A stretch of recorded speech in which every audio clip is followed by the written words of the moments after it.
O SUS atende a todos sem fazer a distinção, do pobre ao miserável, ao dono da mansão. Oi, o SUS atende a todos sem fazer a distinção, do pobre ao miserável, ao dono da mansão. SUS não é mercadoria, direito nosso, dever do Estado. SUS é dos trabalhadores, é do povo do Brasil, é do povo do Brasil. O SUS atende a todos sem fazer a distinção, do pobre ao miserável, ao dono da mansão. Oi, o SUS atende a todos sem fazer a distinção, do pobre ao miserável, ao dono da mansão. O SUS é uma política que a gente acredita, persiste e não desiste, e protege a nossa vida, e protege a nossa vida. O SUS atende a todos sem fazer a distinção, do pobre ao miserável, ao dono da mansão. Oi, o SUS atende a todos sem fazer a distinção, do pobre ao miserável, ao dono da mansão.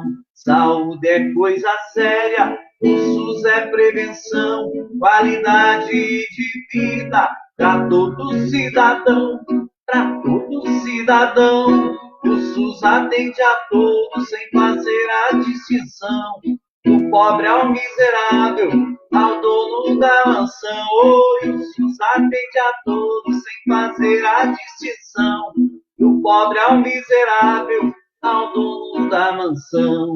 SUS não é mercadoria, direito nosso, dever do Estado. SUS é dos trabalhadores, é do povo do Brasil, é do povo do Brasil. O SUS atende a todos sem fazer a distinção, do pobre ao miserável, ao dono da mansão. Viva o SUS é nosso, o SUS é de todos e todas.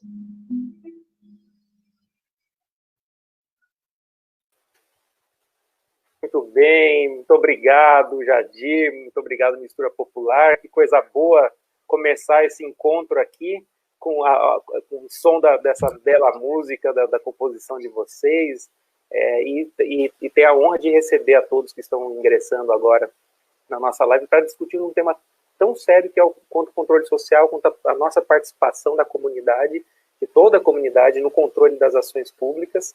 E já passo a palavra para a Renata Jacobowski também, que vai estar comigo mediando essa live, junto com várias pessoas que ela já vai anunciar aqui e convidar para compor esse conhecimento com a gente. Jadir, muito obrigado, Mistura Popular. Que coisa boa ter com vocês aqui conosco, viu? Obrigada, Jadir, obrigada, Grupo Mistura Popular, defensores do SUS, sempre trabalhando pela mesma causa. Quero agradecer também e dar as boas-vindas a todos os participantes, aos estudantes, aos trabalhadores, aos conselheiros que estão assistindo a nossa live, né? Então, estaremos hoje com vários convidados para falar sobre o controle social, né? Estaremos com o Fernando Pigato, conselheiro nacional de saúde, diretor de saúde da Confederação Nacional das Associações dos Moradores e presidente da FEGAMEC.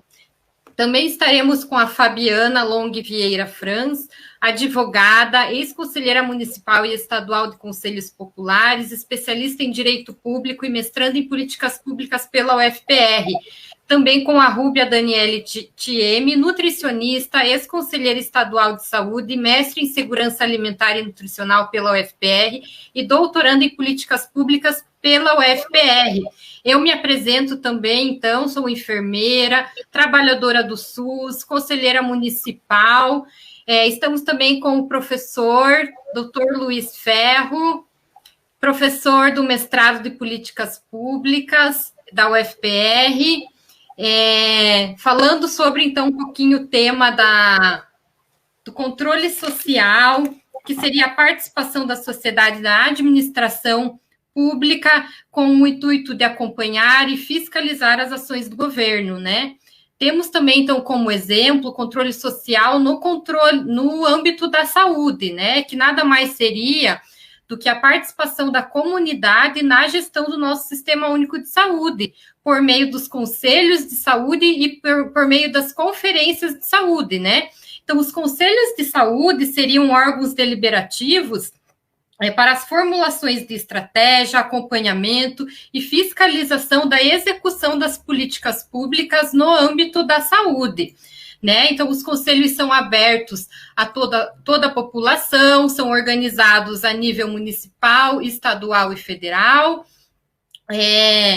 Metade da composição dos conselhos é formada pelos usuários do SUS, a outra metade pelos trabalhadores, pelos gestores e por prestadores de serviço. Então, qualquer cidadão ele pode participar dos conselhos de saúde e também ele pode sugerir e denunciar questões acerca da saúde nesses conselhos. Em relação às conferências, é importante ressaltar que seriam fóruns de discussão e debate de todos os entes, então, das comunidades. Por exemplo, os usuários, gestores e trabalhadores, né, com o intuito, então, de elaborar estratégias de políticas públicas que vão embasar o planejamento de saúde por parte dos governos. Elas possuem a periodicidade de 4 em 4 anos, né, para acontecer, e também são organizadas a nível municipal, estadual e federal. Eu passo a palavra, então, ao professor Luiz Ferro, para apresentar os nossos convidados, a primeira fala, ou a gente já começa com o Fernando Pigato? Eu queria trazer aqui a alegria de estar com vocês nesse momento, e em um momento importante para que a gente entenda, compreenda, construa conhecimento com todos aqui. Tem várias pessoas que estão nos assistindo aqui, que já são conselheiras de longa data, que participam do controle das ações públicas, mas tem pessoas que não conhecem o que são esses espaços, e é bem importante esse tipo de momento para que a gente possa compreender o que é um conselho, o que é uma conferência, como participar, como levar o que a nossa comunidade precisa para que o poder público, para guiar o recurso público, para responder ao que a gente precisa. Então, como a Renata traz, as conferências são momentos importantes. A gente teve ano passado conferências de saúde, mas existem conferências de várias áreas da pessoa idosa, conferências de saúde mental, de várias áreas da educação, da assistência social. É importante que todos nós, população, nos organizamos para participar desses espaços e solicitar o que precisamos. Por exemplo, do lado de casa pode necessitar aqui, numa comunidade, de uma implantação de uma unidade básica de saúde. A gente tem que ir para a conferência para solicitar isso e cobrar depois que essa unidade de saúde seja implementada. Afinal, o dinheiro dos impostos todos é nosso. Quem está lá, ele organiza, ele coordena a implementação, o gasto do dinheiro nosso, e a gente precisa realmente se comprometer a participar desses espaços e cobrar com que aqueles que a gente elegeu, eles façam o que eles propuseram a fazer. E esse é um ponto que o controle social é de uma beleza sem tamanho. Ele se configura como uma proposta democrática, que não é só a gente participar na eleição, mas fiscalizar esse nosso grande condomínio, que é o município, que é o estado, que é a federação, e que a gente possa usar o dinheiro público para responder às necessidades da nossa comunidade, algo que vem sendo cada vez mais urgente que a gente faça e controle o dinheiro público. Então a conferência acontece dessa maneira e o conselho ele se reúne periodicamente para cobrar com que isso tudo aconteça, aquela unidade básica que a gente solicitou, que pediu, que ela aconteça, que ela dê suporte para a nossa família, para os nossos vizinhos, para a nossa comunidade. Então essa é a proposta dessa live, que a gente possa conhecer pessoas que já fazem isso há décadas, que já têm uma longa trajetória, e para vir aqui contar para a gente um pouco das estratégias, das dificuldades, para fazer com que a política pública responda às demandas da nossa comunidade, para que as políticas públicas, as ações públicas, elas protejam a nossa comunidade, garantam saúde, segurança, cultura, lazer, esporte, trabalho. Então, sem mais delongas, eu chamo aqui, e para mim é uma felicidade poder estar com todas essas pessoas aqui nesse momento, mas eu chamo o Fernando Pigato, que é presidente do Conselho Nacional de Saúde. Então Ele é uma das pessoas, das lideranças que está à frente, dando suporte para vários usuários do SUS para cobrar, para construir junto com o poder público esse SUS que todos nós queremos. O Fernando Pigato é presidente do Conselho Nacional de Saúde, diretor da CONAN e presidente da FEGAMEC também. Então, uma honra tê-lo aqui conosco. Fernando, fique à vontade para fazer suas considerações. Então tá, gente, boa tarde. Gostaria muito de agradecer a oportunidade, né, de estar aqui com vocês, participando desse diálogo. Sempre é importante a gente dialogar, né? Então eu queria cumprimentar aqui a Renata, também o professor Luiz Felipe Ferro, cumprimentar a Fabiana e a Rúbia também, que participam aqui com a gente dessa troca de ideias. E eu sempre, quando sou convidado a participar de alguma atividade, né, de debate, eu aceito. Eu até brinco com o pessoal, eu sou...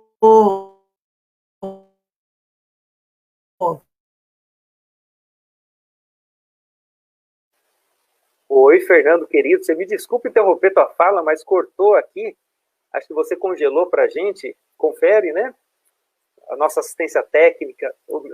Tem um aluno que está com a gente, o Miguel, aqui na assistência técnica também, mas ele está acusando aqui que cortou mesmo, né? Fernando, enquanto o Miguel vai resolvendo esse problema do Fernando, não sei como é que ele está, mas talvez a gente possa...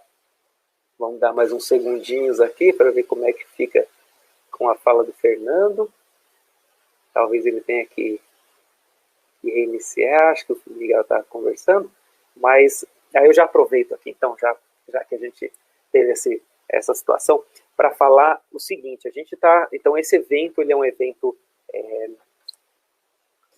certificado pela Universidade Federal do Paraná, e a gente vai, durante o evento, apresentar um formulário para quem quiser precisar do certificado, que está assistindo aqui o evento com a gente. A gente vai disponibilizar um linkzinho do formulário com a lista de presença. Então, aqui nos comentários, né? Então, fiquem de olho, a gente vai relembrar várias vezes durante a live a respeito disso. Ainda não está nos comentários, então fiquem tranquilos, a gente vai, durante a live, vai disponibilizar e vai falando aqui na live que o formulário vai estar online para vocês preencherem, para constatar a presença, que a gente possa certificar na sequência. Tá joia? Eu acho que como ele caiu, ele deve estar voltando ali, espero que não tenha machucado nada ali, né? Ele está voltando, então a gente pode passar, se vocês me permitirem, a fala, e aí a gente volta para ele, acho que ele está reiniciando aqui, né? E aí a gente volta para ele na sequência. Então eu já passo a fala aqui para a Rúbia Daniela Thieme. A Rúbia é nutricionista, ex-conselheira estadual de saúde, mestre em segurança alimentar e nutricional pela UFPR e doutoranda em políticas públicas pela UFPR também, uma das pessoas que eu tive o prazer de conhecer agora nesses últimos meses, e fico muito feliz, agradeço a honra de estar podendo compartilhar essa tela contigo aqui, para que a gente possa falar sobre o controle social, sobre a participação da comunidade em alguns aspectos. A primeira fala do Fernando Pigato, a ideia é trazer a participação de um usuário, os problemas, as dificuldades, as potências, e na sequência passar para a Rúbia, que é uma representante de profissionais nos conselhos que ela trabalhou, e na sequência trazer um pouco da Fabiana, que também tem uma longa história de participação no controle social, mas aqui ela vai lidar com a experiência dela na gestão para fazer essa democracia acontecer, na experiência que eles têm ali. Então, Rúbia, fica à vontade para fazer as suas considerações, já agradecendo a tua presença aqui. Muito obrigada, professor Luiz Felipe. Boa tarde a todos e todas. Obrigada, Renata, Fabiana, Fernando Pigato, por compartilharem esse momento comigo. E muito obrigada a presença de todos que nos assistem também, né? Então, agradeço o convite para compartilhar com vocês a minha experiência, que eu diria curta, né? Então, eu tenho 4 anos de experiência enquanto conselheira de saúde do Conselho Estadual de Saúde do Paraná. Então, acredito que perto da experiência de outros conselheiros, a minha experiência realmente foi curta. Então, gostaria, né, de ouvir, escutar também outros participantes, representantes de conselhos, para que compartilhem conosco as suas experiências. E, pegando aqui já o enunciado, o título da minha fala, potências, desafios, estratégias na perspectiva do trabalhador, né? Então, esse compartilhamento com relação às experiências também seria interessante que nós conversássemos sobre as potências, desafios e as estratégias diante aí da nossa participação nos conselhos de saúde e também nas conferências de saúde dos estados, municípios, da Conferência Nacional. Então, eu vou trazer para vocês um pouco de algumas questões que nós discutimos enquanto trabalhadores da saúde, enquanto estudantes também no programa de pós-graduação em políticas públicas, na UFPR, na disciplina ministrada pelo professor Luiz Felipe, onde nos conhecemos há pouco tempo. Então, eu gostaria de começar a fala trazendo as questões vinculadas aí aos desafios, né? São tantos desafios, e essa fala em si já é um desafio. Então, para que nós, né, trabalhadores, também usuários, né, porque além de trabalhadores somos usuários, e outro segmento, gestores, para que nós consigamos uma atuação efetiva nos conselhos de saúde, né, e é importante que essa atuação ela seja efetiva em todos os momentos da política pública, em todos os momentos do ciclo da política pública, desde a construção da agenda, quais são as questões que vão ser transformadas em problemas e que vão entrar na agenda pública, até a avaliação das políticas públicas de saúde. Então, para que realmente a atuação do Conselho seja efetiva, é necessário que os representantes, né, e toda a comunidade, eles conheçam qual é o papel do Conselho de Saúde e também aqueles que são representantes que reconheçam o seu papel enquanto conselheiros, né? E para que esse papel ele seja também efetivo, né, e para que esse papel possa representar, de fato, toda a sociedade, conforme o professor Luiz Felipe comentou, construir, né, e fortalecer cada vez mais as políticas de saúde, o Sistema Único de Saúde aqui no Brasil, é necessário que essa participação seja articulada, né? Então, que os representantes dos usuários, dos gestores, prestadores de serviço e também dos trabalhadores, profissionais da saúde, se articulem e que seja à luz do reconhecimento da saúde como um direito de todos e todas e como um dever do Estado. E, ao mesmo tempo, né, pensando aqui nas questões que envolvem essa representatividade do trabalhador, essa participação ela deve ser capaz de alcançar também os interesses e as reivindicações de cada segmento, no caso aqui dos trabalhadores, mas, claro, das outras entidades, outros segmentos também, né, dos usuários, principalmente. Então, a entidade, né, ou a instituição, ela é a responsável por indicar aquele representante e vai obedecer às suas regras, normas, regulamentos, enfim, que são internos àquela instituição, àquela entidade, né? Então, por exemplo, né, quando eu fui escolhida, ou fui convidada, eu diria assim, para representar uma entidade no Conselho Estadual de Saúde, e essa entidade era o Conselho Regional de Nutricionistas da 8ª Região, que é o Conselho aqui do Paraná, é o Conselho Profissional do Paraná. E eu acho, se não me engano, foi 2012, 2013, o convite, enfim. E naquele momento, né, fica aquela surpresa, nossa, será que eu consigo assumir essa responsabilidade? Porque, de fato, é uma responsabilidade, né?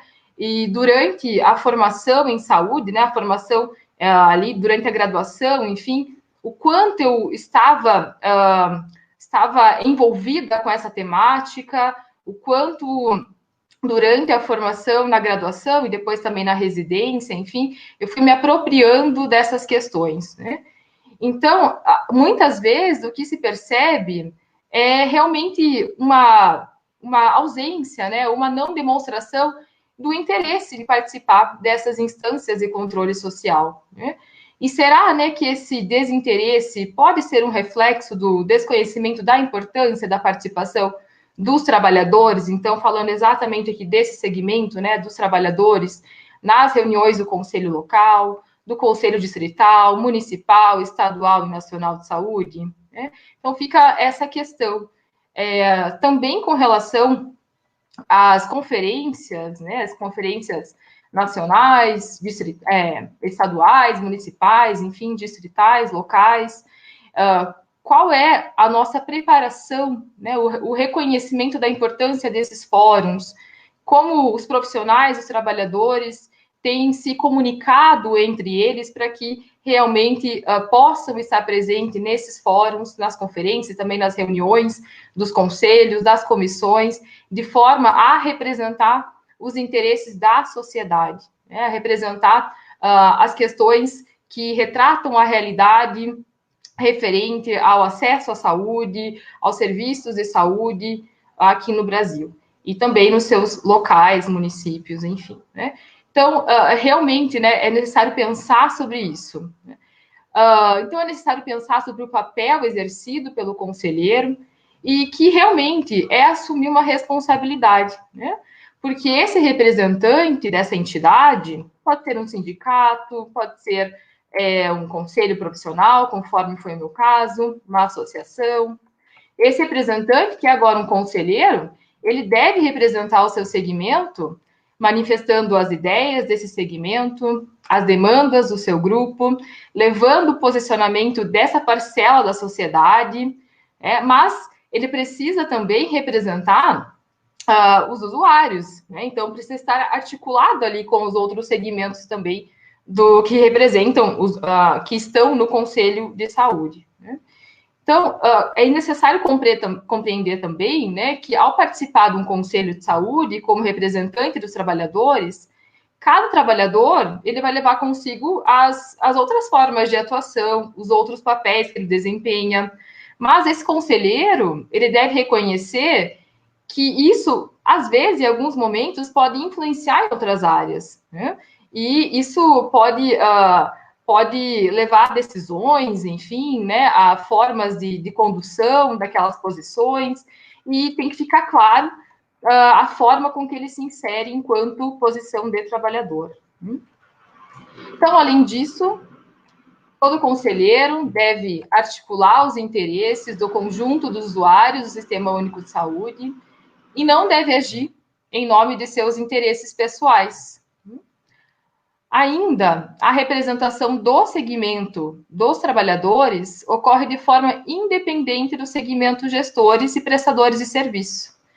Os trabalhadores, né, o segmento dos trabalhadores, ele vai ser composto por diferentes categorias profissionais, de nível superior, de nível médio, de nível técnico. Então, temos os assistentes sociais, biólogos, biomédicos, profissionais de educação física, enfermeiros, farmacêuticos, fisioterapeutas, fonoaudiólogos, médicos, médicas, médicos veterinários, nutricionistas, odontólogos, psicólogos, terapeutas ocupacionais, técnicos, agentes comunitários de saúde.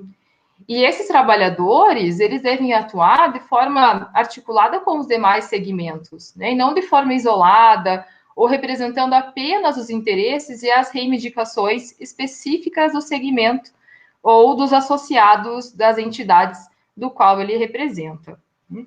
Então, enquanto representante do Conselho Regional de Nutricionistas da 8ª Região, nesse meu período de experienciar o Conselho Estadual de Saúde, eu não levava a pauta apenas do CRN 8, né, para as reuniões do Conselho, né? Então, não apenas os interesses dessa entidade ou dessa categoria profissional. Então, isso é muito importante destacar. E é interessante também destacar que a soma das reivindicações e interesses de cada segmento, de cada entidade ou instituição, não vai assegurar, de fato, a realização dos princípios do SUS e não garante que mais recursos públicos sejam destinados às políticas públicas, né? Então, é necessário conhecer a realidade, é necessária essa articulação. E também é necessário estabelecer uma comunicação efetiva entre os conselheiros e todos os segmentos, né? E cada conselheiro, ele deve ter a disposição para a escuta qualificada das questões e dos problemas trazidos à reunião ou inseridos na pauta, que são aí demandas dos outros segmentos, né? E também da população como um todo. E também deve respeitar os posicionamentos dos demais conselheiros. Então, esse diálogo, ele é permeado muitas vezes, né, por conflitos, por disputas, né? Mas esses segmentos, essas entidades, nesse diálogo que pode ser conflituoso, enfim, de fato, esse diálogo representa a participação. E essa participação efetiva, ela também deve ser transparente, né? Então, essa transparência deve ser, inclusive, deve ser transparente para toda a sociedade, inclusive para aqueles que não puderam, por algum motivo, estar presente na reunião do conselho. Então, temos aí os portais da transparência, né, os portais dos conselhos, enfim, onde estão ali colocadas as atas, as gravações das reuniões, para que toda a sociedade possa ter contato, possa conhecer o conteúdo que foi discutido, dialogado naquela reunião. E também, claro, né, conhecer, de repente, o posicionamento daquela entidade ou instituição da qual faz parte, né? Então, para que realmente se fortaleça o Sistema Único de Saúde, é importante que o trabalhador da saúde conheça os objetivos do Conselho de Saúde, né? Então, que visa aí contribuir com a gestão ou para a gestão no âmbito dos princípios do SUS, da universalidade, equidade, integralidade, descentralização, né?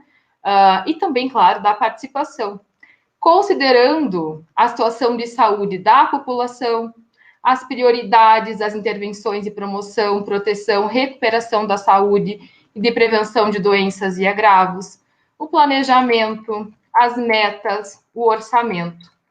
Além disso, o conselheiro deve conhecer também as legislações que instituem e regulamentam a participação social no SUS, também com relação às legislações que dispõem sobre os recursos a serem aplicados em ações e serviços públicos, o plano de saúde do local, do município, do estado e o relatório de gestão.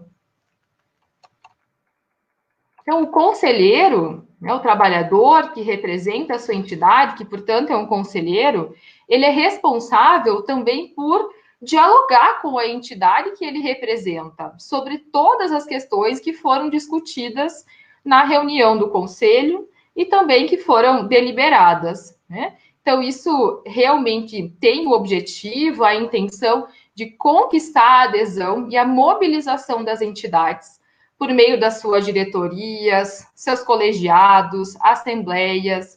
E essa comunicação pode ser feita por meio de reuniões, de boletins informativos, de consultas. Então, por exemplo, toda reunião de colegiado que ainda acontece, mas agora não participo mais do CRN8, que acontece mensalmente com o colegiado do CRN8, é aberto um espaço nessa reunião para que os nutricionistas que representam o CRN8 em diferentes conselhos, incluindo o Conselho de Saúde Municipal, o Conselho Estadual de Saúde, mas também o Conselho Municipal e Estadual de Segurança Alimentar e Nutricional, o Conselho de Alimentação Escolar, para que esses nutricionistas, eles possam colocar ali para os outros participantes, para o colegiado, quais foram as deliberações, né, do conselho, quais foram os assuntos que foram discutidos na reunião do conselho. Isso acaba, claro, estabelecendo uma melhor comunicação, mas ainda permanece dentro daquele grupo.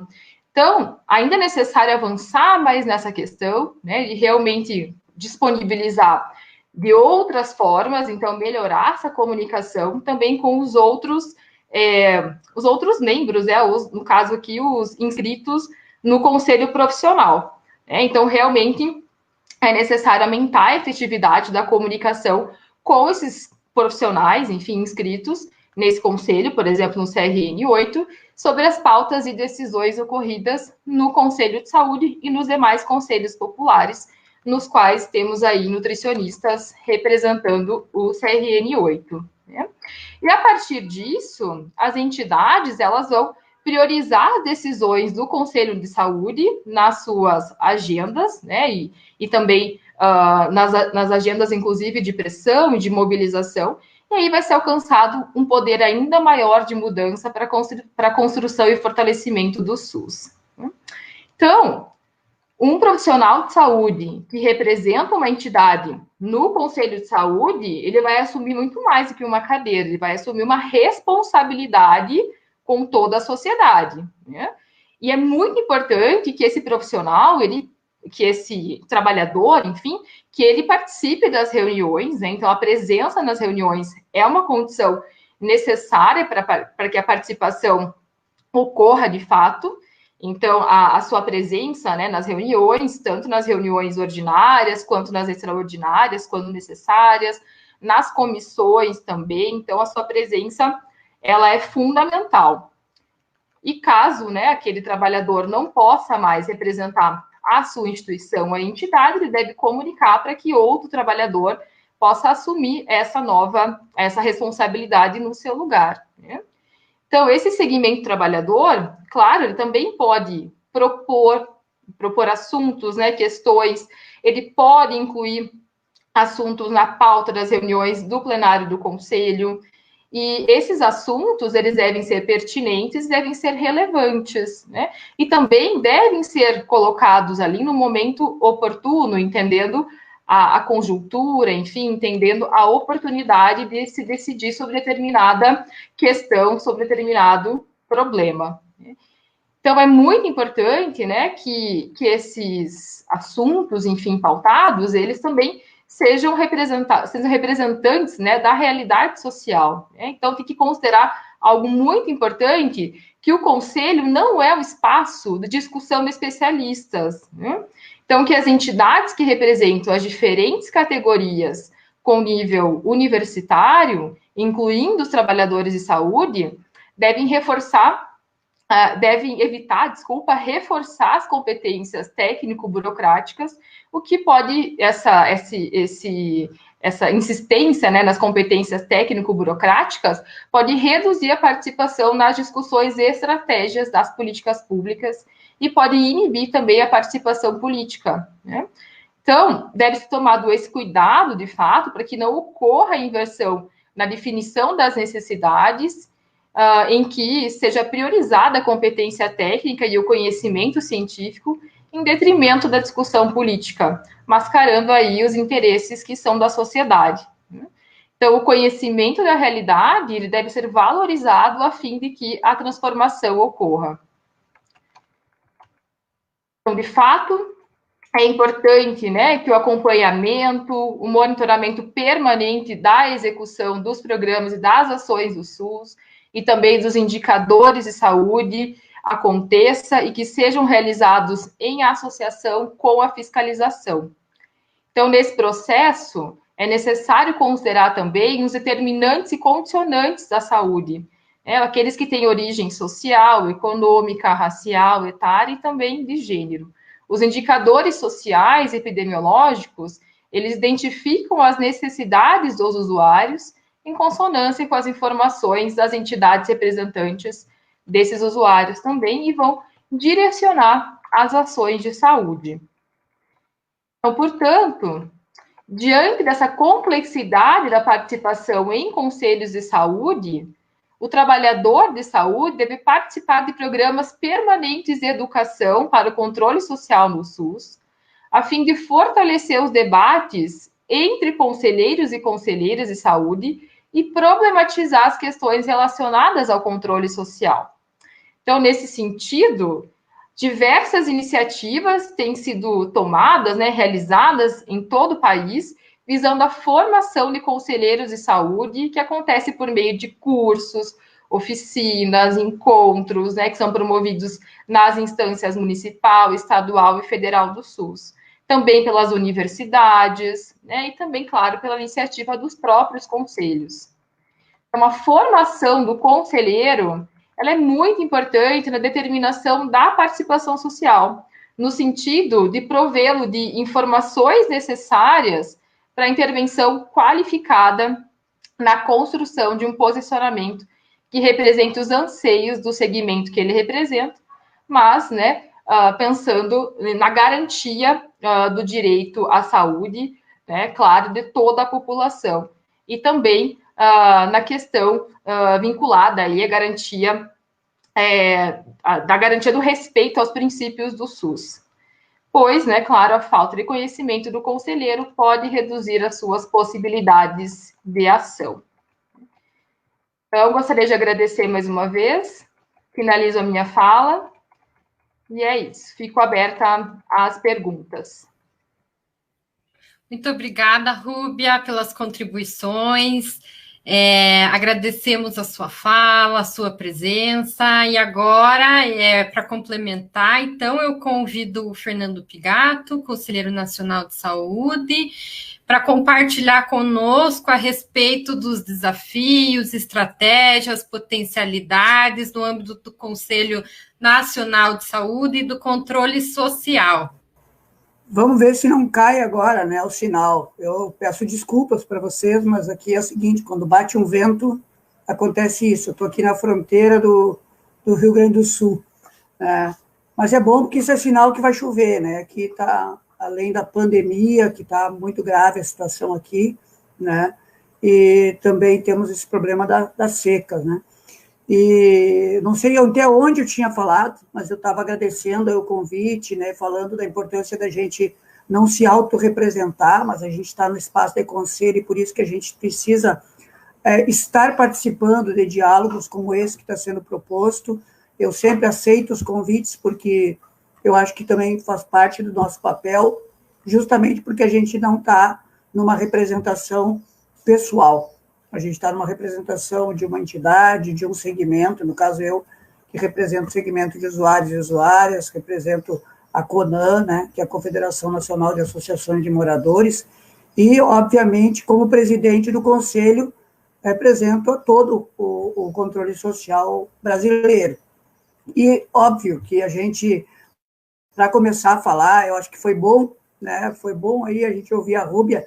Deu problema aqui no meu sinal, mas a Rúbia já fez toda uma contextualização, né, que me economiza aqui muita coisa que eu ia falar. E, às vezes, a gente repete, mas o importante é a gente poder avançar um pouco mais, até para aproveitar a fala de quem antecedeu a gente. Então, os princípios todos do Sistema Único de Saúde, o porquê que a gente se organiza dessa forma, que é uma conquista que a gente teve na Constituição Federal de 88, até então não era assim.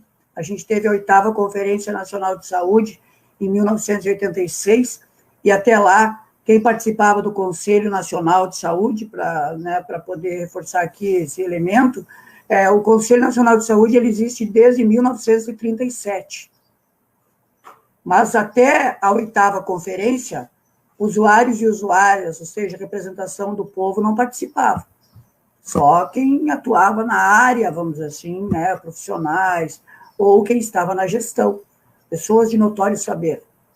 E a gente sabe que tem um saber diferenciado de quem está na academia, de quem é profissional, de quem está na gestão, mas também, né, o saber popular, daquelas pessoas que também vivenciam o dia a dia, né, da saúde. E eu acredito que também é importante a gente destacar os conceitos do porquê que a saúde, né, ela antes não era um direito e passou a ser um direito. Então, isso também foi uma conquista, né, que se deu na década de 70, onde existia uma luta pela abertura democrática em nosso país, e pelo movimento da reforma sanitária. Tanto que o tema da 8ª Conferência foi saúde é democracia, e que não existe uma coisa separada da outra. O Arouca, que era o coordenador, vamos dizer assim, da conferência, naquela época, em 86, ele sempre falou, né, que saúde não é simplesmente a ausência de doença, né, ela é o bem-estar físico, mental, social e político das pessoas. E o direito à saúde, né, que a gente tem, lógico que vem na nossa mente, quando a gente fala em saúde, algo associado à doença. Então, tu lembra do postinho, como carinhosamente as pessoas chamam as unidades básicas de saúde, tu lembra da vacina, tu lembra do remédio, tu lembra da SAMU, né? Tu lembra de questões relacionadas à doença. Só que a saúde, ela é a pessoa viver plenamente a sua vida. É ter direito ao trabalho, é ter direito ao lazer, à cultura, à educação, ao saneamento básico, à terra para plantar, à moradia. Ou seja, é esse conceito amplo que a gente precisa ter de saúde. Quem trouxe esse conceito amplo e colocou na Constituição de 88 a saúde como direito de todos, hoje diríamos de todos e de todas, e dever do Estado, foram essas concepções. As concepções de que não é uma mercadoria, de que até então quem tinha direito a ser atendido eram as pessoas que tinham a carteira assinada. Quem não tinha carteira assinada era considerado indigente. E é isso mesmo, a palavra é essa que estava escrita lá. Então, quem não sabe, quem não estudou, quem é importante buscar, né, fale com uma pessoa mais velha, né, fale com alguém que vivenciou aquela época, antes da Constituição de 88, antes do SUS, né, para, inclusive, saber que as questões que a gente tem hoje, dos direitos, né, que muitos até criticam os direitos, né, mas foram conquistados, e foram conquistados com base, inclusive, no direito humano à saúde, que está lá nos princípios, né, dos direitos humanos a nível mundial, que a saúde é um direito humano. Portanto, a gente precisa usufruir desse direito. Então, é importante fazer esses resgates aqui, para ir complementando, né, a fala que a Rúbia fez, e dizer que a luta pela concretização do SUS no dia a dia, esse papel da comunidade, da participação da comunidade, de ter direito a estar no conselho, de ter direito a estar participando de uma conferência, de fiscalizar, de definir as políticas públicas, também foram conquistas depois da Constituição, porque tinha que regulamentar, né? A partir da Constituição teve uma luta para regulamentar isso, e aí veio, né, em 1990 a regulamentação, ou seja, demorou 2 anos para regulamentar. Agora a gente acabou aí de comemorar os 30 anos da regulamentação, né, do SUS, das legislações que, vamos dizer assim, consolidaram o SUS. E depois disso, né, depois de tu ter a base legal constituída, o que tinha que fazer?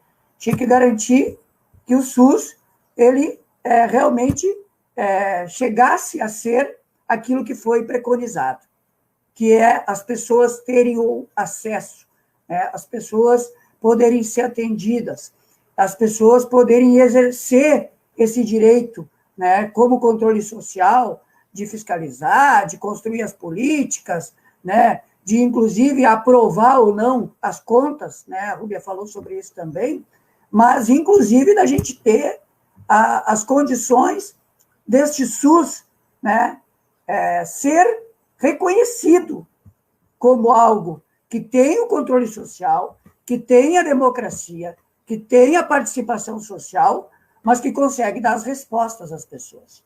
E aí, é óbvio que aqui em 15 minutos a gente não tem como fazer todo o resgate histórico, mas é importante a gente saber que o que a gente vinha construindo, né, sempre foi uma luta para a gente conquistar, e sempre ficou faltando alguma coisa. Sempre ficou faltando alguma coisa. A gente que é do movimento popular, muitas vezes ouve de quem está no governo, mas vocês é o seguinte, vocês conseguem uma coisa e daqui a pouco vocês não estão contentes e vocês já querem outra sim. É justamente essa a luta, né? Porque a gente sabe que nada se dá de mão beijada, né? E a gente sabe que tudo que se conquista é com muita luta. E a gente nunca chegou a ter um SUS plenamente, 100%, daquilo que foi sonhado lá na década de 70, na década de 80, que está na Constituição. Porque teve muita pressão em cima, seja de quem está nos conselhos, seja de quem está na gestão, seja de quem está como trabalhador ou como trabalhadora, né? Ou seja, em cima de nós, usuários e usuárias. Sempre teve, né, interesses, como diria o Leonel Brizola, né, para que esse SUS não avançasse, para que esse SUS não se consolidasse, e para dizer, isso aí não dá certo, isso aí é público, como tudo no Brasil, né, se leva para o lado de penalizar, de criminalizar, né, e de carimbar o que é público como algo que não funciona. E aí a gente teve, em 2016, né, para poder fazer esse recorte aqui, né, nos meus últimos 5 minutos, dizer que a gente teve um retrocesso iniciando. Por quê? Porque existiu um rompimento institucional do nosso país, né?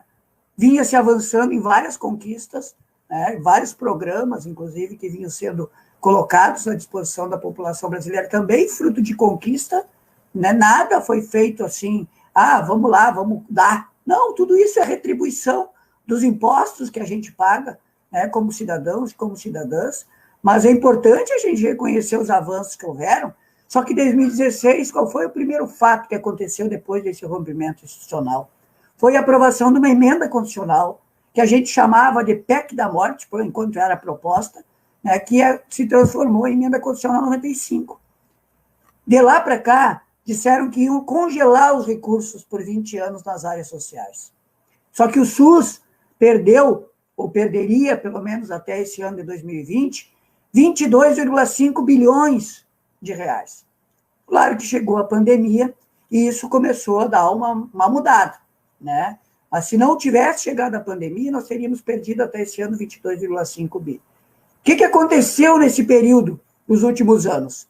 Retrocesso acima de retrocesso. Programas que começaram a ser cancelados, ou diminuídos, ou fragilizados. Ataques à atenção básica de saúde, que é onde se dá primeiro contato com as pessoas, né, que é no território, que é onde as pessoas estão, né, e, logicamente, que a gente, quando chega a ter a indignação das pessoas que estão, né, nos bairros, nas favelas, nas comunidades, com aquilo que está sendo prestado de serviço, reforçado, inclusive, pelos meios de comunicação, que dedicavam 90% do seu tempo para falar de 10% dos problemas que o SUS estava passando, né, gera no imaginário das pessoas que não funciona.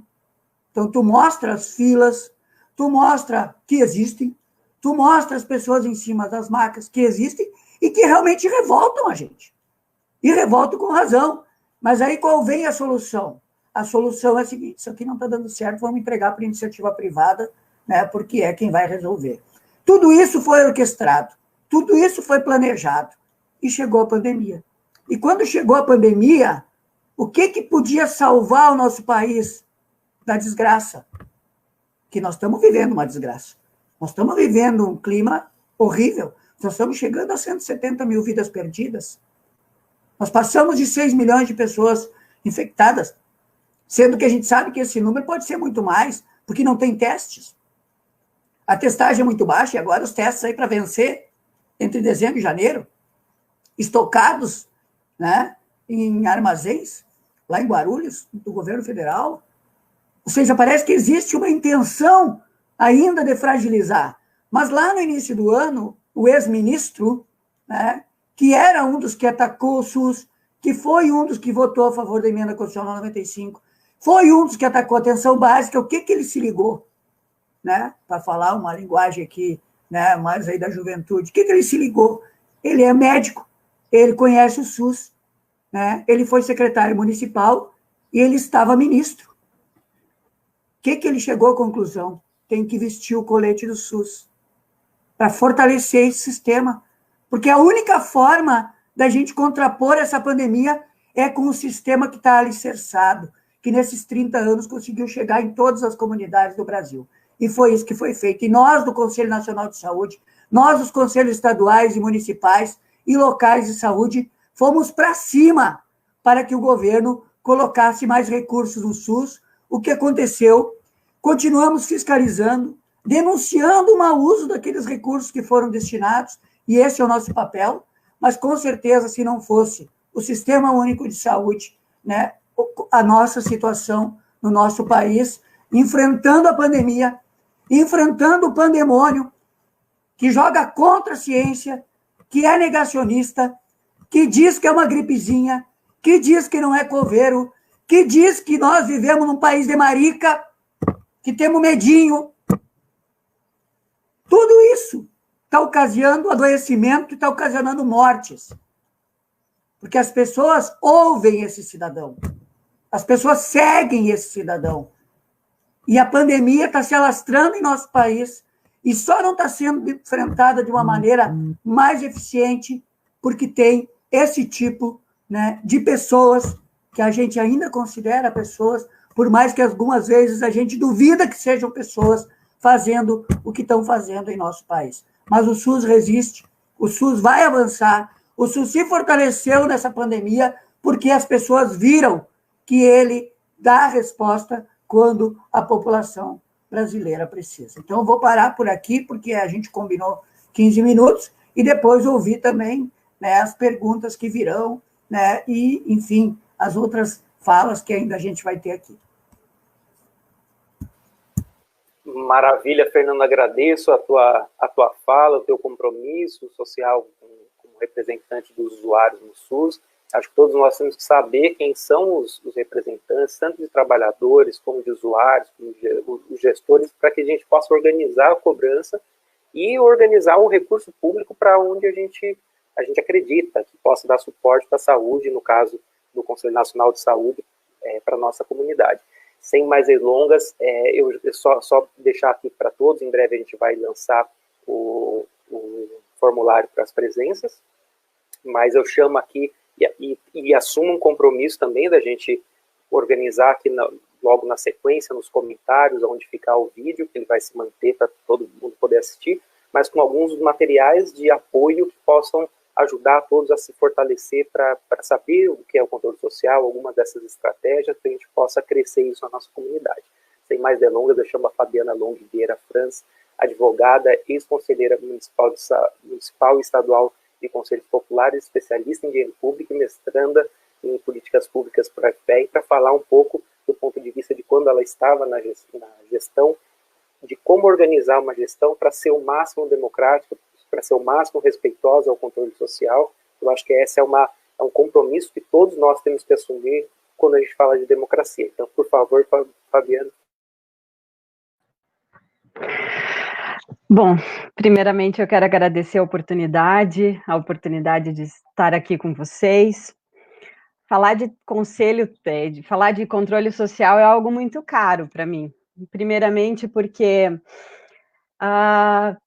eu tenho o hábito de ver o copo meio cheio e não meio vazio. Eu acredito no controle social. Eu acredito nos conselhos. Eu acredito que é possível fazer, sim, a diferença. Eu sou advogada. Hoje eu não estou mais vinculada à gestão, nem municipal, nem estadual.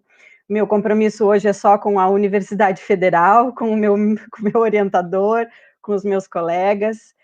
E na defesa daquilo que eu acredito.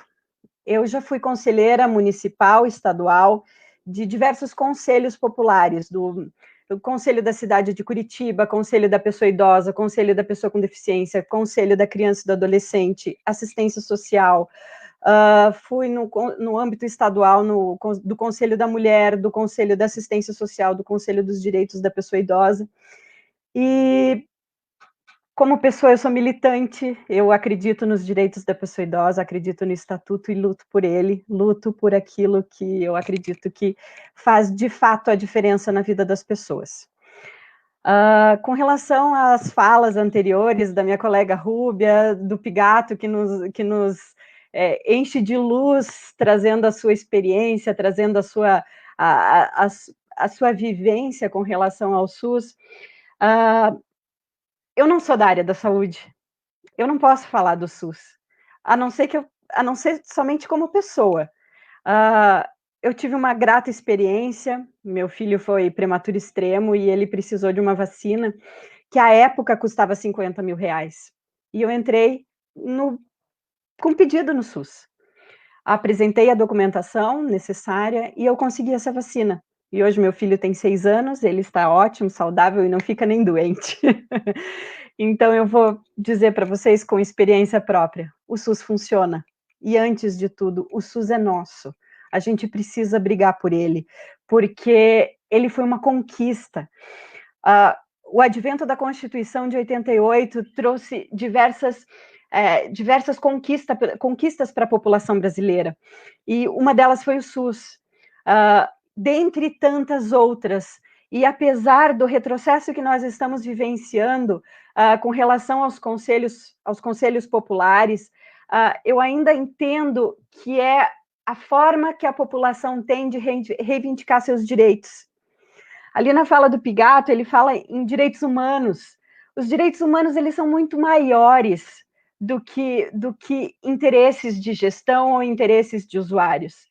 Eles são direitos conquistados e legitimados internacionalmente, os quais, por meio dessa instância de controle social, é que nós podemos ter a oportunidade de reivindicá-los, de lembrar a gestão o que é o direito, lembrar a gestão que algo não está acontecendo de acordo como deveria. Nos conselhos, assim, muitas vezes os bons pagam pelos maus. Há uma certa desconfiança com relação aos conselhos, principalmente em relação à gestão. Mas eu conheci muita gente decente, eu conheci muita gente boa, eu conheci muita gente que queria mesmo fazer a diferença. Graças a Deus eu tive essa oportunidade de conhecer essas pessoas, porque daí eu pude distinguir do que era verdadeiro e o que não era. E posso dizer que, às vezes, a gestão ela precisa da orientação popular. E para que isso aconteça, é necessário que o conselheiro, que a sociedade conheça o seu papel. Vá até o Conselho Municipal reivindicar seus direitos. Vá até aquele espaço e diga, olha, na minha rua está acontecendo isso. Porque muitas vezes o direito ele se perde. O direito ele é difuso, ele acaba não atingindo o seu propósito. Como no Estatuto do Idoso, como na área do idoso, que é o tema que eu mais me sinto confortável para falar, o Brasil ele está à frente de países europeus, ele tem uma das legislações mais lindas do planeta, mas na prática existem muitos desafios ainda a serem superados. Então, por isso, nós precisamos lembrar o Ministério Público, lembrar os conselhos, lembrar a gestão, lembrar os representantes, a todos que a gente puder, aquele artigo lá previsto, os direitos necessários. Eu aprendi tanto no meu caminho com relação a isso, o quanto que o direito morre, o direito padece se nós não lutarmos por ele. Então, por mais que exista esse retrocesso, por mais que exista esse cerceamento da voz popular, ainda acredito que a população deve clamar por isso, deve ir até esses locais, até essas instâncias, e ser ouvida. A gente sabe que o conselho, lá na sua base, começando lá pelo Conselho Municipal, ele precisa pensar de uma maneira universal. Então, por exemplo, um conselho que se dedica à criança ou um conselho que se dedica a um público específico, ele não pode pensar numa parte deste público, assim como o SUS, assim como a pessoa idosa, ele precisa pensar na sua universalidade. Ele precisa pensar em como fazer algo que possa atingir a todos. Isso era algo muito, muito, muito presente nas discussões dos conselhos no âmbito municipal e estadual, porque às vezes nós tínhamos algum recurso, algo que nós colocávamos em debate sobre alguma melhoria, sobre o que fazer com aquilo, e então haviam sugestões, a gente pode fazer um clube de recreação, nós podemos... Isso não é garantir direitos, porque nós não estamos abrindo aquilo para todos. Nós estamos oferecendo um benefício para parte da população. Isso não é direito universal, isso não é direito, ou é garantir o direito fundamental. Então, para isso, o conselho é um local de clamores da população, para que, então, de forma unida, tanto a gestão quanto a sociedade possam discutir, debater o que é melhor ser feito para aquela área temática, para aquela população específica. Então, eu trago também não quero me alongar muito, mas eu trago uma experiência que eu entendo que foi muito, muito feliz em relação à gestão e que, quiçá, pode ser exemplo ou inspiração para alguns outros conselhos. Quando estávamos à frente do Conselho Estadual dos Direitos do Idoso, do Paraná, por meio de articulação com a política, articulação com os gestores, nós conseguimos o advento de uma lei que destinasse 1% do imposto de renda das empresas públicas para os fundos estaduais. Fundos da criança e do adolescente, fundo do idoso, fundo, enfim, para os fundos. Com isso, com o passar dos anos, aquele fundo que é pertencente à sociedade, ele foi ganhando vulto. E com isso nós pensamos, o que nós podemos fazer com isso e que beneficie toda a população paranaense? Bom, nós podemos realizar campanhas, que é algo que atinge todos, nós podemos destinar recursos para alguns projetos sociais, e então nós decidimos, à época, isso em 2017, fazer um edital para fomento dos conselhos municipais. O Paraná, à época, ele contava com aproximadamente 160 conselhos municipais do direito da pessoa idosa, e nós fizemos um edital destinando recursos para os municípios, para que eles construíssem os conselhos, até então obrigatórios por lei, mas perante a gestão não tão necessários, né? Por meio de destinação de recursos. Os municípios, entretanto, além de manter um conselho aberto e em funcionamento, eles precisariam construir um plano de funcionamento daquele conselho, bem como um fundo municipal. Esse fundo seria debatido internamente no conselho sobre a destinação que entendessem mais adequada para o município.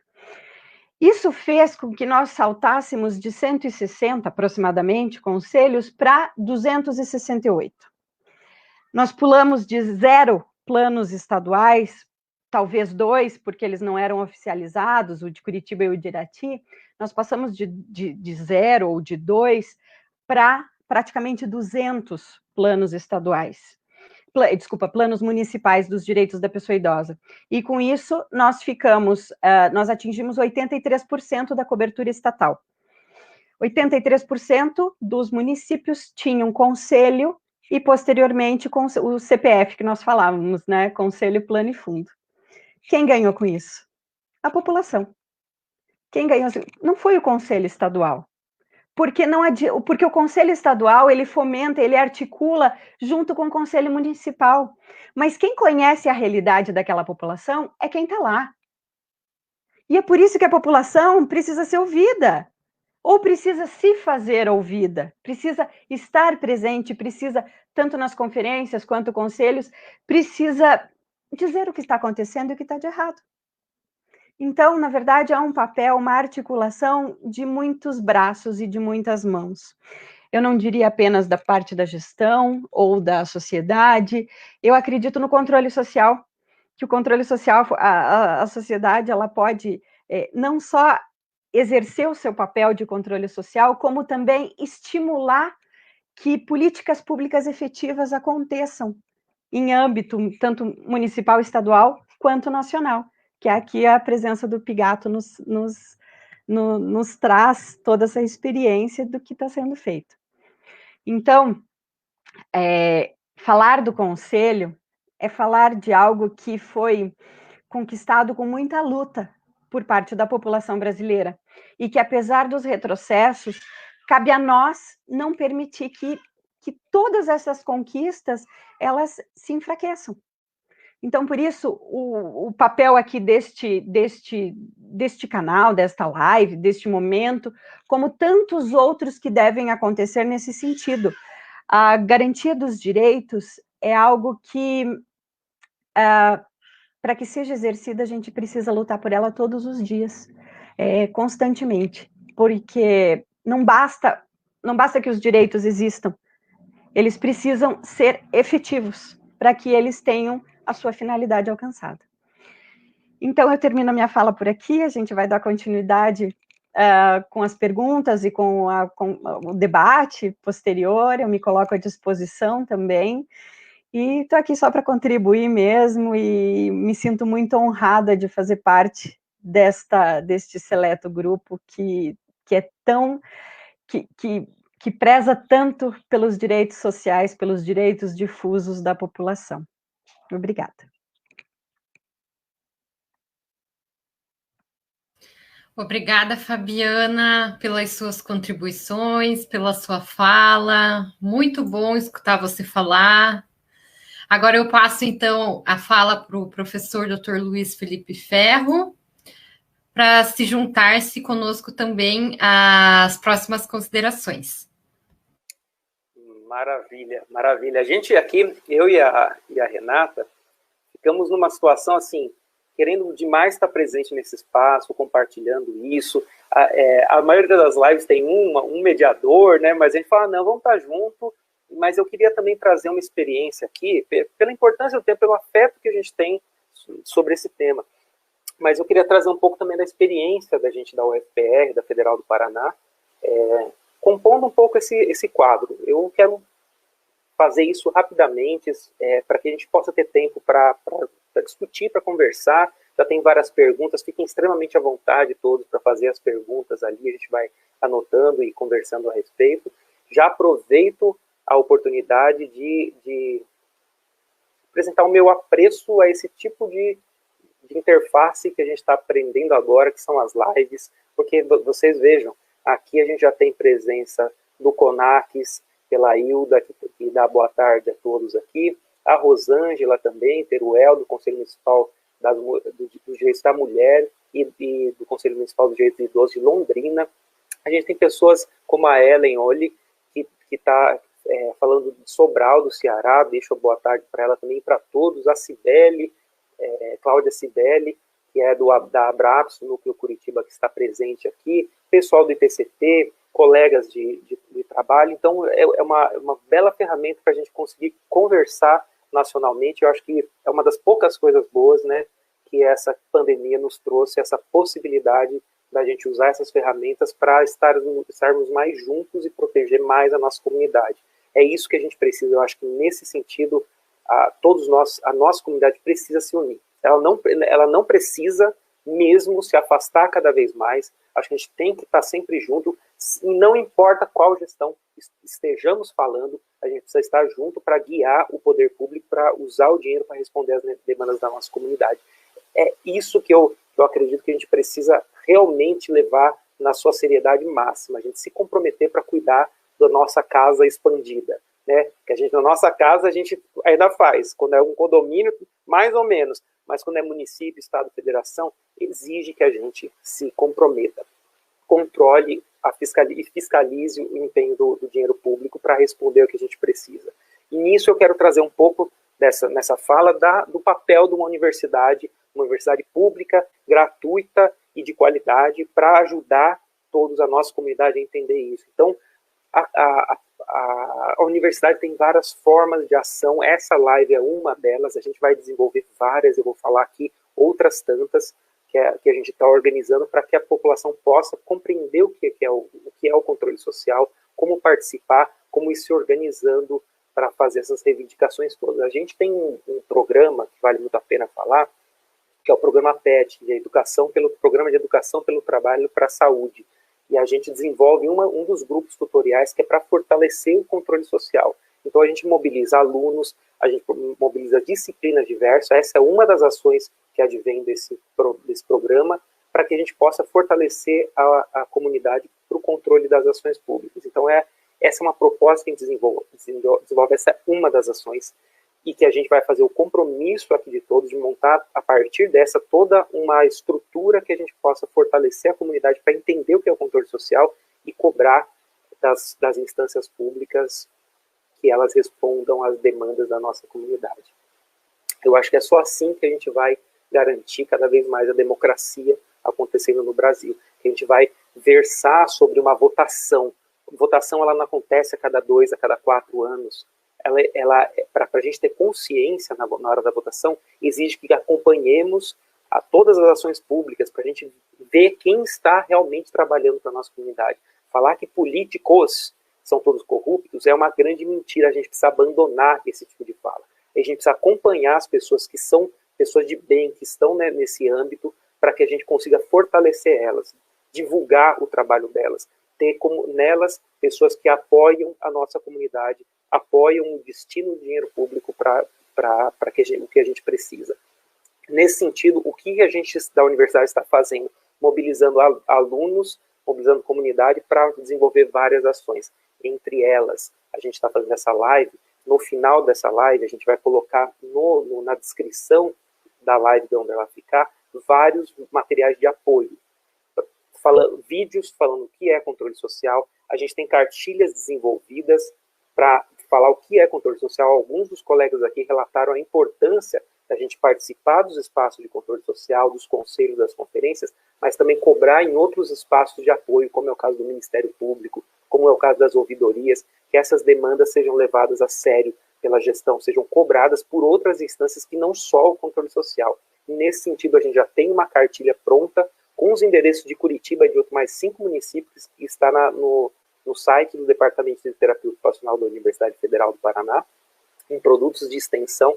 Lá já tem essa cartilha com os endereços de Londrina, Curitiba, Cascavel, Pinhais, e eu estou esquecendo, se não me engano, não lembro a outra, mas com endereço, telefone, contato do Ministério Público, endereço, telefone, contato da ouvidoria, como acionar vereadores, deputados. A gente vai deixar uma listagem de todos os deputados, vereadores aqui do município de Curitiba, os deputados estaduais, deputados federais, porque o conselheiro tem que acionar essas instâncias para garantir que os direitos da população virem realidade. Eu acho que a Fabiana traz um ponto importante. Direito é o papel lá. Como a gente botar para a realidade, é aí, nessa força, é aí que ele vira realidade para a gente. Só que isso é a base de muita força. Então a gente vai tentar fazer esse momento aqui para que ele não se feche em si, mas que ele tenha vários materiais de apoio para que as pessoas possam trabalhar a partir dele. A gente está finalizando uma cartilha sobre o controle social, que vai deixar detalhadamente o que é o controle social, alguns pontos que a Rúbia falou rapidamente, que para um conselheiro de longa data faz todo sentido, mas para a pessoa que está se aproximando agora do tema, talvez ainda fique confuso, que é o plano plurianual. O que é o plano plurianual? Essa cartilha vai sair em breve, a gente vai colocar na descrição do evento. Isso tudo é uma ação da Universidade Federal do Paraná para dar suporte para a nossa comunidade. A gente tem, além disso, capacitações que o programa PET vai desenvolver para várias frentes da população, mas também para educadores. Então, a gente vai envolver educadores para entenderem o que é controle social e ensinarem para as nossas crianças o que é controle social e como elas defendem a nossa comunidade.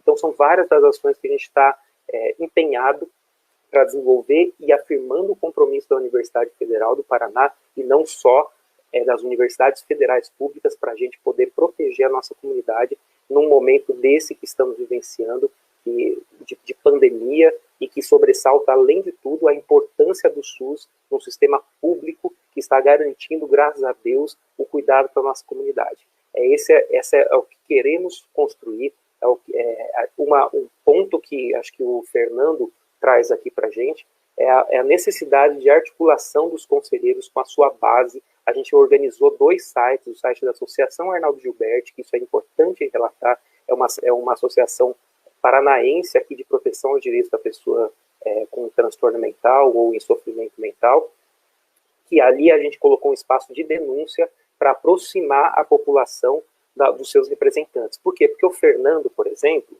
ele precisa saber o que está acontecendo no Brasil afora. Ele não tem uma bola mágica, uma bola de cristal mágica que ele vai saber sem as pessoas informarem a ele.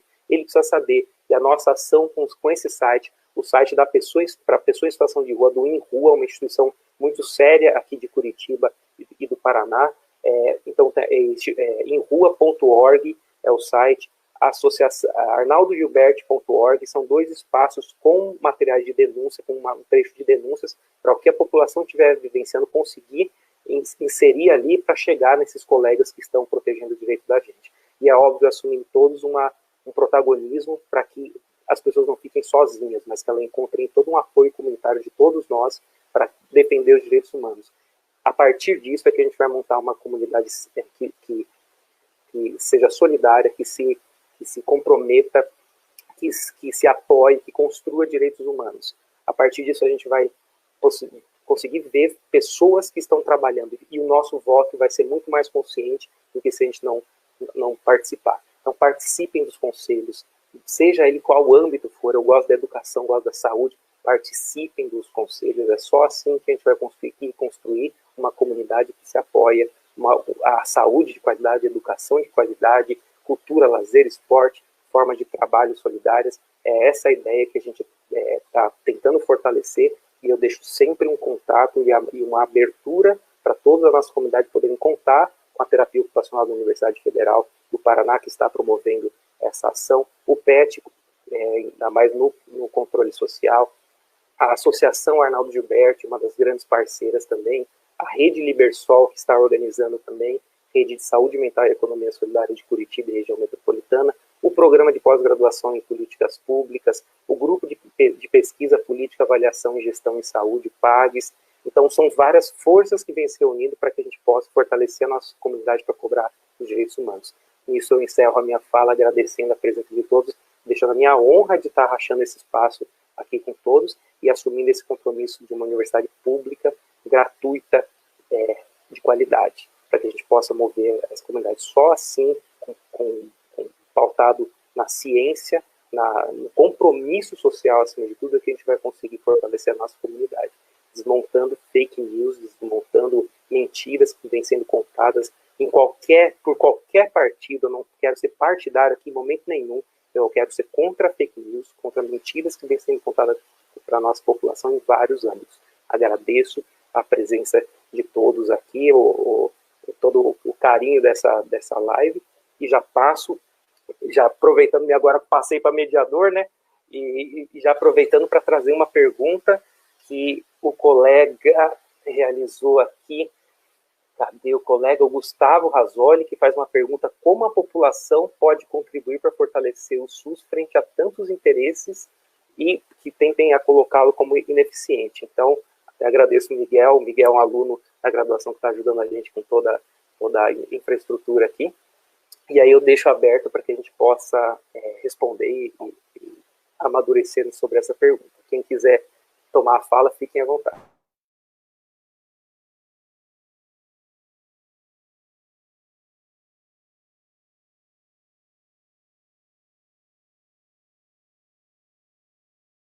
Bom, eu acho que, primeiramente, relendo essa pergunta, como a população pode contribuir para fortalecer o SUS frente a tantos interesses por colocá-lo como ineficiente? Eu acho que, primeiro de tudo, mostrando que o SUS funciona, né? Mostrando os seus resultados, mostrando o trabalho que acontece no dia a dia, o trabalho da ponta, nas diversas esferas do SUS, divulgando os nossos sucessos através das diversas políticas e programas, né, que são conhecidos por excelência mundo afora. Acho que por aí se constitui o caminho para fortalecer o SUS, né? E acho que a pandemia trouxe também bastante isso para a população em geral, né? Eu acho que a gente pode ver várias manifestações contrárias de desmonte ao SUS por parte da iniciativa, principalmente do governo federal, em que houve uma mobilização popular, nacional imediata, né, fazendo com que governantes voltassem atrás nas suas ações, nos seus comentários, né, e repensassem devido à grande repercussão nacional, e aí a gente consegue visualizar o quanto o SUS está sendo importante, o quanto as pessoas estão dando importância ao nosso sistema único de saúde. O que você acha, Pigato?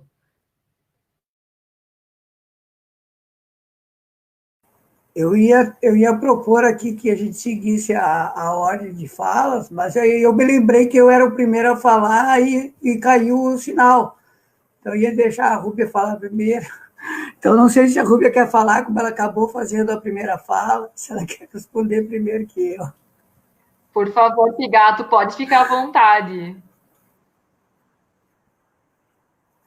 Eu acho que a gente já abordou, de alguma forma, aqui a resposta a essa pergunta, mas sempre tem alguma coisa a mais para a gente tratar. Eu acredito que tudo de positivo que tem acontecido, da resposta que o SUS tem dado, mas eu acredito também que é importante a gente fazer aqui a referência de que o SUS, ele não é só a ausência da doença, a gente tem que fortalecer isso na cabeça das pessoas. Quando a gente vai se alimentar, seja num restaurante, seja no botequinho da esquina, quando a gente vai num supermercado, ou quando a gente compra alguma coisa online para nos entregarem, tem SUS, porque ali tem a vigilância. Esses alimentos não estariam sendo consumidos, eu estou falando da forma correta, não estariam sendo consumidos nos restaurantes, ou no botequinho, ou vendidos no supermercado, ou na lancheria, se não tivesse um controle, uma fiscalização da vigilância sanitária, que é SUS. A gente não beberia uma água, e aí sempre tem aquela coisa, mas eu sou o cara que... Eu não, Estou dizendo assim, sempre tem aqueles, dizendo, não, mas eu sou o cara bilionário, eu só tomo água mineral importada, aquela que as bolinhas custam milhares de reais. Só as bolinhas da água mineral custam milhares de reais. Então, eu não uso o SUS. É lógico que usa. Porque essa água mineral, mesmo sendo importada, tu só está consumindo ela, porque tem fiscalização para que esse produto seja de qualidade e possa ser consumido. Assim como a gente que usa aqui, no caso, de companhia pública de água, de saneamento, que a gente vai ali na torneira, abre a torneira e a água está ali própria para a gente consumir. E está no ar que a gente respira. Esses dias eu estava numa mesa de debate lá na Câmara dos Deputados, online, porque é importante dizer aqui, desde março, as nossas atividades do Conselho Nacional de Saúde, as nossas participações têm sido online, fora uma agenda que a gente teve presencial com o ministro atual da Saúde, porque nós tínhamos solicitado uma agenda e pedimos que fosse virtual, e ele pediu que fosse presencial, e a gente teve uma parte da mesa diretora lá, e depois fomos na Câmara entregar uma petição pública. Foi a única agenda presencial que a gente teve enquanto Conselho Nacional de Saúde em todo esse período. E mais foi virtual. Mas eu participei de uma atividade da Câmara que falava sobre a repercussão das queimadas no Pantanal para a saúde pública. Então, quer dizer, o SUS está no alimento que a gente come, na água que a gente bebe e no ar que a gente respira. Essa noção a gente precisa sempre estar reforçando, porque senão a gente cai naquela dicotomia de que quem pode pagar um plano de saúde não usa o SUS. Todo mundo usa o SUS. Seja nisso que eu dei de exemplo, ou seja em questões mais complexas, como a questão, por exemplo, aqui a Fabiana trouxe um exemplo, um caso dela concreto, transplantes, o senhor Roberto Marinho teve que usar o SUS para fazer o transplante. A fila lá do transplante é SUS. Planos de saúde vão até um certo limite, depois, olha, aqui não tem mais, não tem cobertura. Então, a gente precisa ampliar essa noção do SUS para que as pessoas se sintam apropriadas pelo SUS.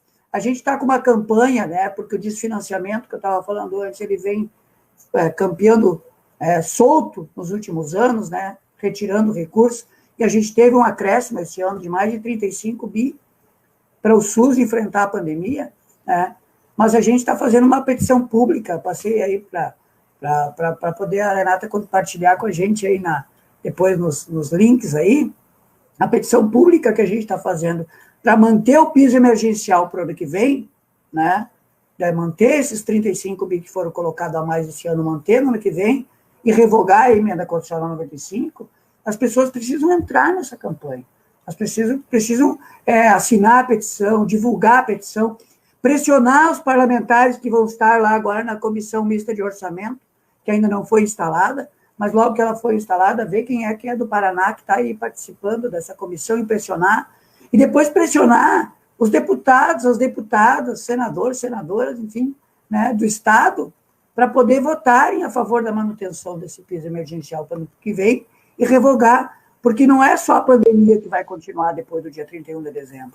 Tem as consequências da pandemia que vão ficar, as sequelas das pessoas que tiveram a pandemia e aquilo tudo que ficou reprimido esse ano, As cirurgias eletivas, mais de 500 mil de cirurgias eletivas não foram realizadas esse ano. A gente acabou, e agora Outubro Rosa, 70% dos procedimentos, mais de 70%, não foram feitos esse ano para combater o câncer de mama. Então, o ano que vem vai estar pior que esse ano. Ah, mas até catastrófico. Não, não é a realidade. E a gente sabe que só quem vai enfrentar essa situação é o SUS. E mais uma dica para o controle social. Ano que vem, agora tem segundo turno, provavelmente alguns municípios aí do Paraná têm segundo turno ainda domingo, mas a maioria já tiveram eleição, né, já teve o primeiro turno.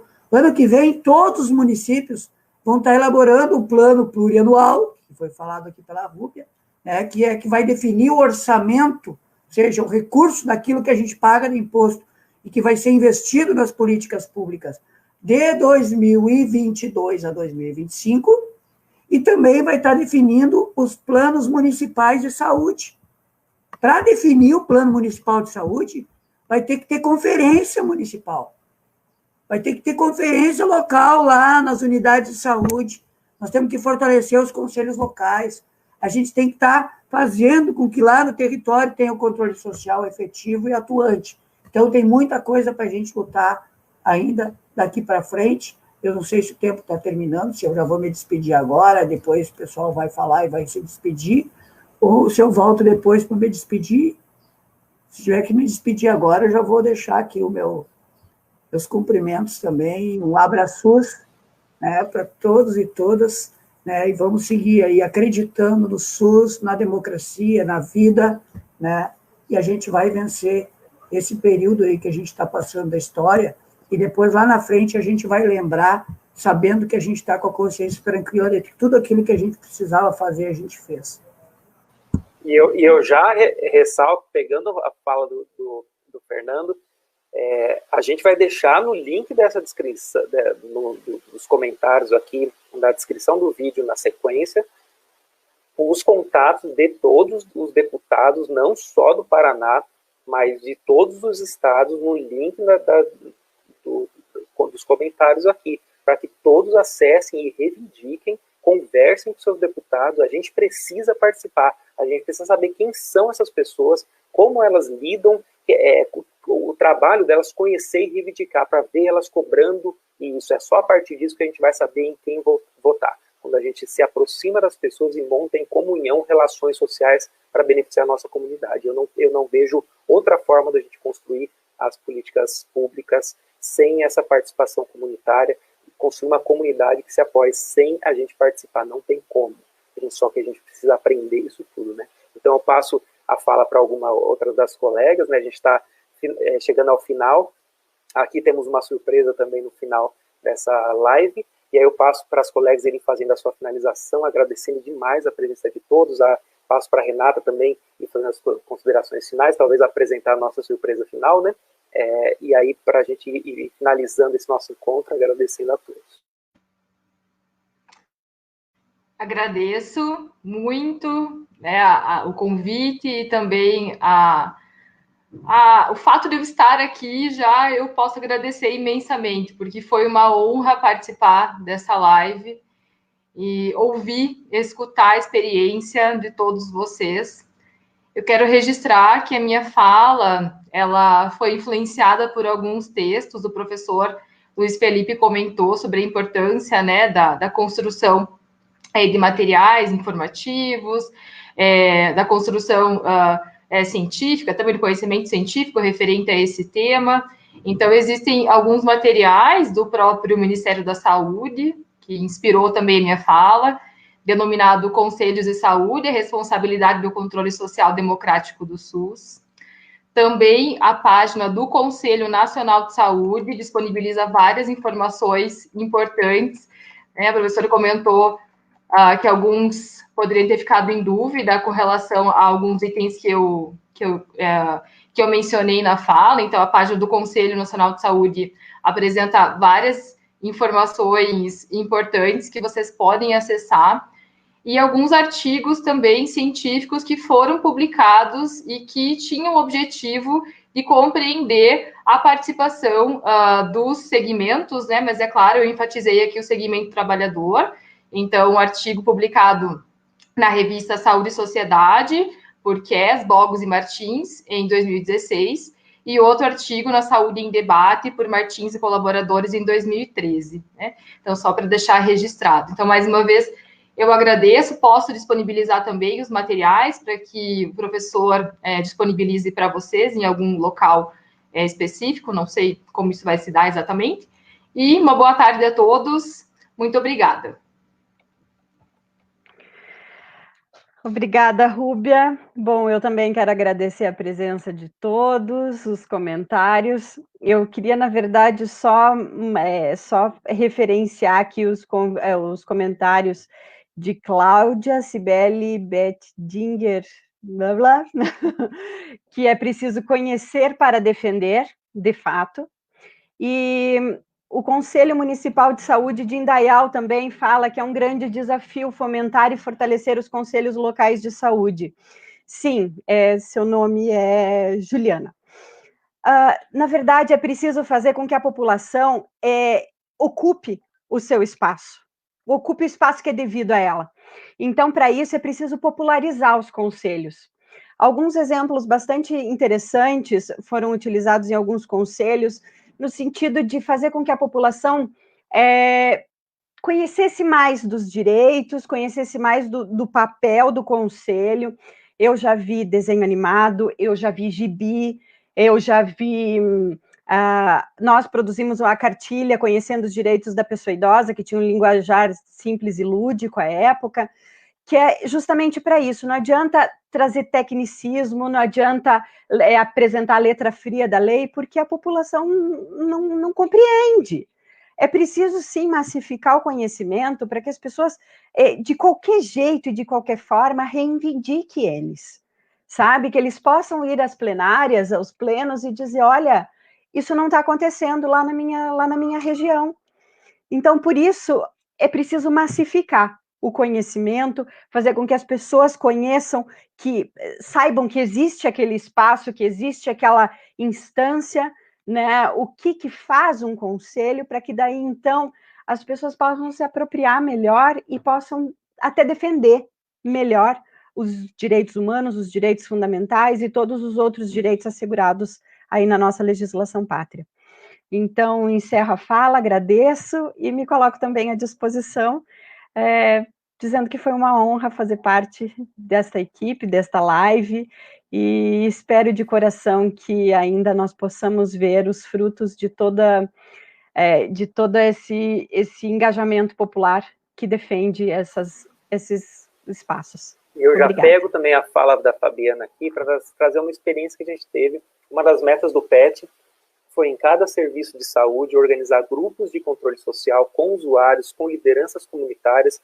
Esses espaços, o PET desenvolve as ações em unidades básicas de saúde, os postinhos de saúde, em CAPs. Então, a meta do PET era que cada um dos grupos tivesse representantes de usuários com suporte para entender o que é controle social, para se afiliar aos conselhos, para levar para as conferências todas as ações, organizar com todos. Então, a ideia essa foi uma das propostas do PET para a gente poder ir desenvolvendo o controle social.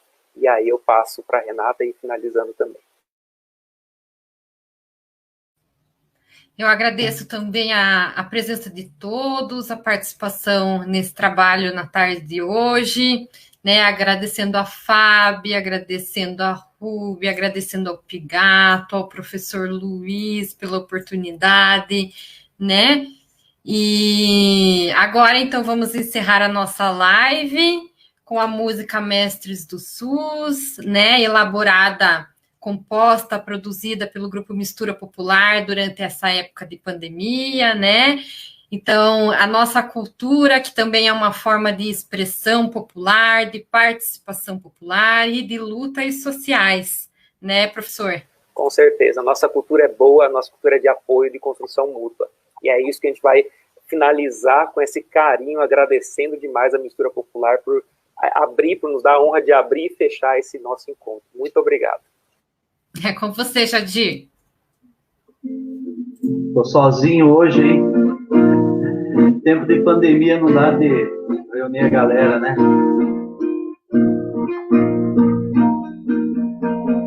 Essa gente guerreira, consciência e luz, nossos anjos da guarda, nossa gente do SUS, compromisso e cuidado com o outro é assim, quando assunto é saúde, pra você e pra mim, e quem mais precisa da nossa gente do SUS, dos nossos mestres do SUS, das heróis do SUS. Essa gente guerreira, consciência e luz, nossas anjas da guarda, nossa gente do SUS, compromisso e cuidado com o outro é assim, quando assunto é saúde, pra você e pra mim, e quem mais precisa da nossa gente do SUS, das nossas mestras do SUS, dos heróis do SUS. SUS é dos trabalhadores, é do povo do Brasil. Aos mestres com carinho, gatos de coração, você me ouviu. SUS é das trabalhadoras, é do povo do Brasil. As mestras com carinho, gatos de coração, você me ouviu. SUS é dos trabalhadores, é do povo do Brasil. Aos mestres com carinho, gatos de coração, você me ouviu. Essa gente guerreira, consciência e luz, nossos anjos da guarda, nossa gente do SUS, compromisso e cuidado com o outro é assim, quando assunto é saúde, pra você e pra mim, e quem mais precisa da nossa gente do SUS, dos nossos mestres do SUS, dos heróis do SUS, da nossa gente do SUS. SUS é das trabalhadoras, é do povo do Brasil. As mestras com carinho, gratos de coração, você me ouviu. SUS é das trabalhadoras, é do povo do Brasil. Aos mestres com carinho, gatos de coração, você me ouviu. SUS é dos trabalhadores, é do povo do Brasil. As mestras com carinho, gratos de coração, e viva o nosso SUS.